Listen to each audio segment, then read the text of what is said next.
क्या बोल रही थी कि अपने बेटे को बताएगी? ये मेरा आशिक है।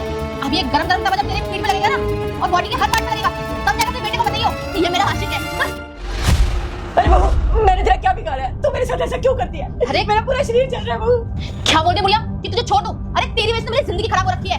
अरे तू ना होती ना तो मैं अपनी जिंदगी आराम से जी रही होती। और एक वो तेरा बेटा वहां पे अपनी जिंदगी काट रहा है। क्या सिर्फ जंगी तो लड़नी होती है उसको, और क्या करना? और मैं क्या चार दीवारी के बीच में तेरे साथ फंस के रह गई हूं? अगर तू नहीं होती ना तो मैं अपने बॉयफ्रेंड के साथ आराम से रह रही होती, टाइम स्पेंड कर रही होती। लेकिन तू, तुझे तो मैं छोड़ूंगी नहीं। और क्या कहा तूने कि अपने बेटे को जाकर सब कुछ बताएगी? एक काम कर, चलो जा और अपने बेटे को ना सब कुछ बता जाकर। मैं भी देखती हूँ किस मुंह से जाकर तू अपने बेटे को क्या बताती है। थैंक यू जागृत, अगर आज तुम नहीं होते ना तो मैं ये सब नहीं कर पाती और इस बुढ़िया के अगर ठिकाने नहीं लगा पाती। ये अपने बेटे को जो बताने जा रही थी। हाँ बेबी, तुम बिल्कुल सही कह रही हो। आज जब तुमने इसको सबक सिखाया है ना, बहुत बढ़िया करा। इस बुढ़िया की वजह से हम कभी मिल नहीं पाते थे और अभी डर के मारे तुम्हारे पति को कुछ बोल भी नहीं पाएगी। वही तो, अभी तो मैंने इसको इतनी बुरी सजा दी है ताकि अपने बेटे को कुछ ना बोल पाए, इसके अंदर खौफ बन जाए मेरा।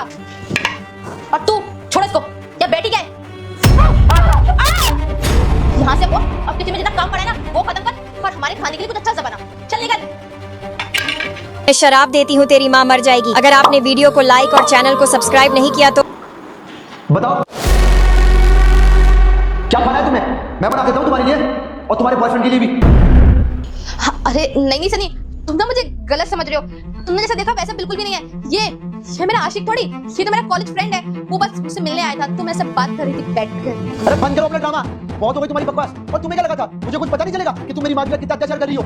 अरे जब तुम अपने बॉयफ्रेंड के साथ मेरी माँ के साथ अत्याचार करी थी ना, जब मैंने सब खुद अपनी आंखों से देखा था और मैंने वीडियो भी बनाई है प्रूफ के तौर पे। अब तुम देखना मैं तुम्हारा क्या हाल करता हूँ, इसका भी और तुम्हारा भी। अरे क्या कमी रह गई थी मेरे प्यार में जो तुमने इसका सहारा लिया? चलो इसका सहारा लिया भी, पर एक बात बताओ, मेरी माँ ने तुम्हारा क्या बिगाड़ा था जो तुम मेरी माँ के साथ अत्याचार कर रही हो? तुम्हें शर्म नहीं है बिल्कुल भी? अरे मैं मेरी माँ को गाँव से इसलिए यहाँ लेके आया था ताकि मैं शहर में मेरी माँ का ढंग से इलाज करा सकूं, और मैं तुम्हें पैसे इसलिए भेजा था ताकि तुम मेरी माँ का ध्यान रख सको, उनकी दवाइयां ढंग से दिला सको। और तुम तो अपने बॉयफ्रेंड को बढ़ा दी मेरे पैसे। अरे तुम मेरी माँ को इतना मारती रही, इतना टॉर्चर करती रही, तुम्हें शर्म नहीं है बिल्कुल भी? और तुम्हारे में हमदर्दी नाम की कोई चीज भी नहीं है। अपने बॉयफ्रेंड के साथ मिलकर मुझे और मेरी माँ को घर से निकालना चाहती थी और मुझे पूरा ढूंढना चाहती थी। अब तेरी चालाकी ना और ज्यादा नहीं चलेगी, मैंने सब कुछ अपनी आंखों से देख लिया है। अरे बस कर, अब कुछ बचा नहीं है समझने और समझाने के लिए। तूने तेरी सारी हदें पार कर ली है। अरे मुझे तो अपने आप पर शर्म आ रही है, जो मैंने तुझ जैसी लड़की से प्यार किया, जो मेरी इज्जत नहीं करती थी, वो मेरी माँ की इज्जत क्या करेगी? अब तू एक काम कर, अपने बॉयफ्रेंड के साथ निकल, अपना बोरे में से बांध और रवाना हो मेरे घर से। मुझे तेरी शक्ल भी नहीं देखनी है। अरे निकल।